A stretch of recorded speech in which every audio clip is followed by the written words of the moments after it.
नमस्कार. आजच्या भागामध्ये आपल्याला पाहायला मिळतं की सार्थकला जेव्हा अण्णांकडून कळतं की आनंदीचं हे मिसकॅरेज झालेलं आहे, त्यावेळेस सार्थक विचार करतो, आनंदीनं मला हे सांगण्याचा प्रयत्न केला होता. त्यांनी माझ्यासाठी चिठ्ठीही लिहिली होती. मग ती चिठ्ठी कोणी बदलली? घरातलं हे सगळं कोण करतंय याचा विचार सार्थक करतो आणि हे सगळं शोधून काढण्यासाठी सार्थकने आता एक सापळा रचलेला असतो.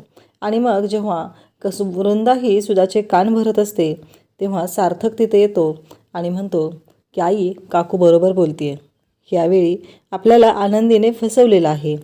त्यानंतर आपल्याला पाहायला मिळतं की इकडे आनंदी सार्थकची बोलत असते आणि ते बोलणं सार्थकने ऐकलेलं असतं. सार्थकच्या फोटोसोबत आनंदी बोलत होती की सार्थक सर, मी खूप वेळा सांगण्याचा प्रयत्न केला होता. मी तुमच्यासाठी चिठ्ठीही लिहिली होती, पण ती चिठ्ठी बदलली गेली आहे. ती कोणी बदलली मला नाही माहिती. मी तुमच्यासाठी त्या चिठ्ठीमध्ये त्या दिवशी तेच लिहिलं होतं. आपल्या नात्याची सुरुवात होण्याआधी मला तुम्हाला सांगायचं होतं की माझं आधी मिसकॅरेज झालेलं आहे आणि त्या चिठ्ठीमध्ये पण मी ते लिहिलेलं होतं आणि तो मेसेज तुमच्यापर्यंत पोहोचू शकला नाही. आणि इकडे आता सार्थक वृंदाने जे कारस्थान केलेलं आहे ते शोधून काढण्यासाठी आनंदीच्या विरोधात बोलतो आणि म्हणतो की हो, ह्यावेळेस आनंदी चुकलेले आहेत आई, मीही त्यांची साथ देणार नाही. आणि वृंदा काय बोलते हे सार्थकला ऐकायचं असतं. म्हणूनच सार्थकने हा डाव टाकलेला असतो आणि बरोबर त्या साफळ्यामध्ये अडकते वृंदा, चलाका आणि केदार. आता सार्थक त्यांची कशी वाट लावणार हे आपल्याला पाहायला मिळणार आहे. इकडे आनंदीला स्वप्न पडलेलं असतं. सार्थक आलेला आहे. सार्थक म्हणतो की तुम्ही खोटारडे आहात, तुम्ही माझ्यापासून ही गोष्ट लपवली आहे. आय हेट यू आनंदी, असं म्हणत सार्थक तिथून निघून गेलेला आहे. आनंदी जोरात किंचाळते. सगळेजण धावत तिच्याजवळ जातात. तर आनंदीला ते पडलेलं स्वप्न असतं. आनंदी म्हणते, अण्णा मला आत्ताच्या आत्ता घरी गेलं पाहिजे. अण्णा म्हणतात, अगं जरा शांत हो आनंदी, जाशील तू. पण आनंदी मात्र ऐकायलाच तयार नसते आणि ती काहीही न बोलता तिथून तशीच धावत जाते. त्यानंतर आपल्याला पाहायला मिळतं इकडे मालती, अण्णा सर्वजण विचार करू लागलेले असतात. त्याचवेळी आपल्याला पाहायला मिळतं की वृंदा केदारला म्हणते की आता काय करायचं? ती सुधा आहे ना, त्या रिपोर्टरला भेटायला गेलेली आहे. त्यावेळेस केदार म्हणतो, कशाला काळजी करायची, सगळं ठीक आहे, काही प्रॉब्लेम होणार नाही. ती रिपोर्टर काहीही झालं तरी ती खोटं बोलणार नाही किंवा आपल्या विरोधात बोलणार नाही. काहीही झालं तरी ती त्यांना सांगणार नाही की ते सगळं आपण केलेलं आहे.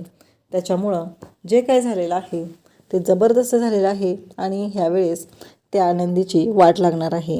हे बोलत असतात त्याचवेळी सार्थक तिथे आलेला असतो आणि सार्थक म्हणतो, आता काय बोलत होता तुम्ही? नाही, आत्तापर्यंत तुम्ही काय काय कारस्थानं केले ते मला चांगली माहिती आहेत, पण आत्ता जर तुम्ही आनंदीच्या विरोधात काय करत असाल तर याद राखा, गाठ माझ्याशी आहे. तेव्हा केदार अगदी बावचळ्यासारखा करतो आणि तो मध्येच अडकतो, बोलत नाही नीट. तेव्हा सार्थक म्हणतो, मला कळलेलं आहे, मला आत्ताच्या आत्ता कळलेलं आहे की तुमचं नक्की काय प्लॅनिंग चाललेलं आहे आणि मी आता गप्प बसणार नाही. एवढं लक्षात ठेवायचं, कारण मी जर ठरवलं ना तर काय करू शकतो हे तुम्हाला चांगलंच माहिती आहे. या भाषेमध्ये सार्थक बोलतो. तेव्हा वृंदा म्हणते, काही नाही रे, तसं काय आम्ही केलेलंच नाही आहे. तर वृंदा असं बोलल्यानंतर सार्थक म्हणतो, अगं तुम्ही तिघांनी काय काय केले ना हे मला चांगलंच माहिती आहे. तर इकडे आपल्याला पाहायला मिळतं केदार पण म्हणतो, तसं काही नाही, आम्ही तसं काही बोलतच नव्हतं, आम्ही कोणाबद्दल बोलतच नव्हतं. तेव्हा सार्थक म्हणतो, पण जर तुम्ही आता कोणाच्या विरोधात अजून कारस्थान करत असाल, घरातलं वातावरण दूषित करत असाल तर गाठ माझ्याशी आहे, एवढं लक्षात ठेवायचं. ह्यावेळेस मी गप्प बसणार नाही. आणि इकडे सार्थकने चांगलंच सुनावलेलं असतं. त्यानंतर आपल्याला पाहायला मिळतं की इकडे सुद्धा त्या रिपोर्टरला भेटायला आलेली असते आणि रिपोर्टरला ऑलरेडी केदारने सांगितलेलं असतं. त्याच्यामुळं इथे रेश्मा आधी येऊन पोचलेली असते आणि रेश्माने ठरवलेलं असतं, काहीही झालं तरी आता या आनंदीची आपण वाट लावायची आहे. आनंदीचा खरा चेहरा सुधाच्या समोर आणायचा आहे हे तिने ठरवलेलं असतं आणि त्यासाठी तिने हा सगळा डाव रचलेला असतो. तर सुधा म्हणते, तुम्ही असे प्रश्न कसे विचारू शकता? तुम्ही जे विचारलं ते खरं आहे का?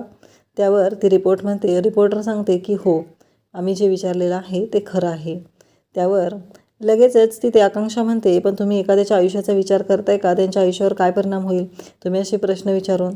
तेव्हा ती रिपोर्टर म्हणते, आम्हाला तसं कळलेलं होतं म्हणून तर आम्ही ते प्रश्न विचारलेत.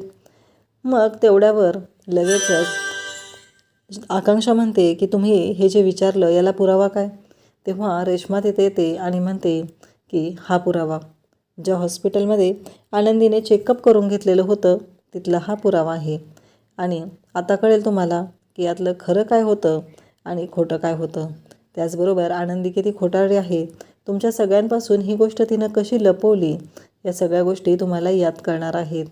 तेव्हा तिथे लगेचच आपल्याला पाहायला मिळतं की ती फाईल हॉस्पिटलची घेते आणि ती फाईल जी आहे ती सुधा आणि आकांक्षाकडे देते आणि म्हणते हे बघा. आणि महत्त्वाची गोष्ट सांगायची म्हणजे आत्ता सार्थकच्या विरोधात जी केस लढत होती ती माझी मावशी होती, नेत्रा धर्माधिकारी. आणि या केसच्या संदर्भात तिने बरेच डिटेल काढले होते. त्यावेळी ही गोष्ट ही कळलेली होती, त्यामुळं हे रिपोर्ट आमच्याकडे आधीपासूनच होते.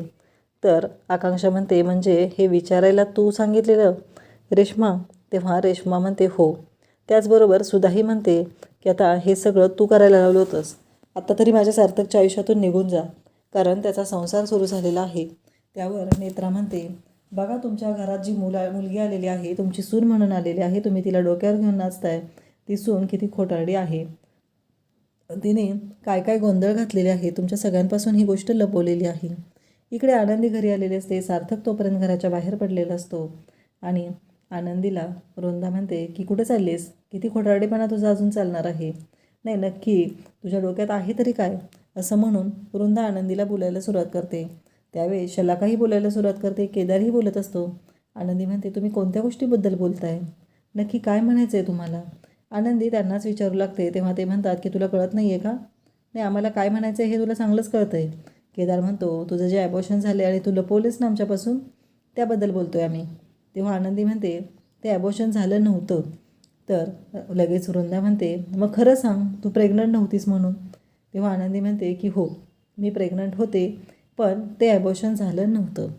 आणि त्याचवेळी सुधाही तिथं आलेली असते आणि सुधा ते ऐकते. आनंदीला हे बोलूच देत नसतात. यांचं जे काही बोलणं चाललेलं आहे हेच त्यांना पुढं न्यायचं असतं. हे सगळेजण आनंदीला चांगले पेचात पकडत असतात, आनंदीला बोलत असतात. आनंदी म्हणते पण मला एक कळत नाही आहे, तुम्हाला ही गोष्ट कशी कळली? नाही म्हणजे ती चिठ्ठी तुम्ही बदललेली आहे. त्या दिवशी सार्थक सरांना जी मी चिठ्ठी लिहिली होती ती चिठ्ठी तुम्ही बदललेली आहे. इकडे सार्थक आनंदीच्या घरी माहेरी पोचलेला असतो आणि त्याचवेळी आपल्याला पाहायला मिळतं की सार्थक तिथे पोचलेला आहे.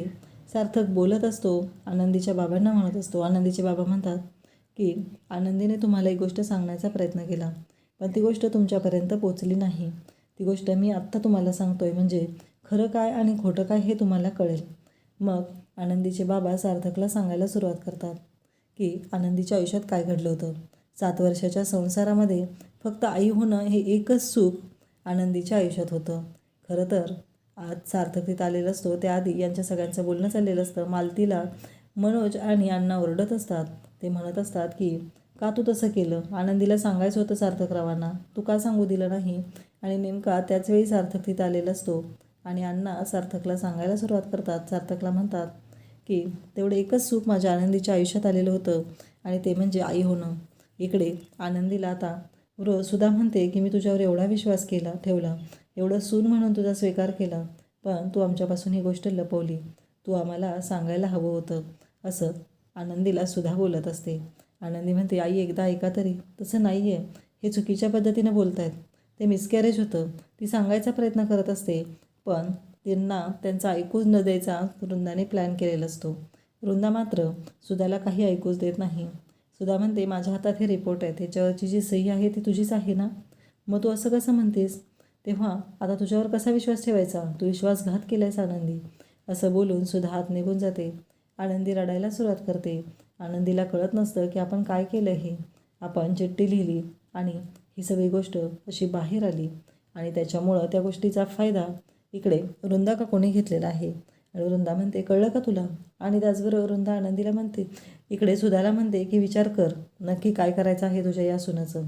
नाही, तिनं जे वागलेले आहे ते पूर्णपणे खोटारडं आहे, कारण तिनं असं वागायला नको होतं. आनंदी बिचारी इकडे रडत असते, ती सांगायचा प्रयत्न करत असते, तिची बाजू मांडण्याचा प्रयत्न करत असते. आणि त्याचवेळी इकडे सार्थकला अण्णा सांगत असतात, म्हणत असतात की आनंदीच्या आयुष्यात ते सुख आलेलं कुठल्याही पुरुषाला जर कळलं की आपण बाबा होणार आहोत तर त्याचा आनंद त्याच्या गगनात मात नाही. पण इकडे अंशुमनला ते बाळ नको होतं. आनंदीला मानसिक त्रास येण्यासाठी तो बायकांना घेऊन घरी यायचा, आनंदीला त्रास द्यायचा आणि एकदा तर आनंदीला त्याने ढकलून दिलं. तो पैसे मागत होता. आनंदीच्या हातातल्या बांगड्या त्याने काढून घेतल्या होत्या. आनंदीकडे काहीच पैसे नव्हते. ती नाही म्हणली म्हणून त्याने तिला ढकलून दिलं आणि त्या क्षणी तिथं असलेल्या टेबलच्या कॉर्नरवरती आनंदी जाऊन पडली आणि तिचं ते बाळ गेलं. त्यावेळेस सार्थक म्हणतो, म्हणजे? तेव्हा त्याला लगेच मालती सांगते की आनंदी प्रेग्नंट होती, आनंदीचं ॲबॉर्शन झालं नव्हतं, तर तिचं मिसकॅरेज झालं होतं. हे जेव्हा सार्थक ऐकतो तेव्हा त्याला धक्का बसतो आणि ही गोष्ट जेव्हा बाबा म्हणजे अण्णा त्याचबरोबर मालती सर्वजण सांगत असतात तेव्हा घरातले सर्वजण रडत असतात. त्यांना वाईट वाटत असतं की आपल्या आनंदीच्या बाबतीत असं काहीतरी झालेलं आहे. मालतीही रडत असते. सार्थक हे सगळं ऐकतो, त्याच्या डोळ्यातही पाणी येतं आणि त्यानंतर सार्थक तिथून निघून जाऊ लागतो. अण्णा बोलत असतात पण सार्थक निघालेला असतो. सार्थकला वाईट वाटत असतं की आनंदीने ही गोष्ट आपल्याला सांगायला हवी होती. आनंदीने ही गोष्ट आपल्याला सांगितली नाही. याचाच अर्थ असा आहे की आनंदीला आपल्याबद्दल तेवढा विश्वास वाटत नाही, तेवढं प्रेम वाटत नाही. आनंदीने ही गोष्ट माझ्यापासून लपवायला नव्हती.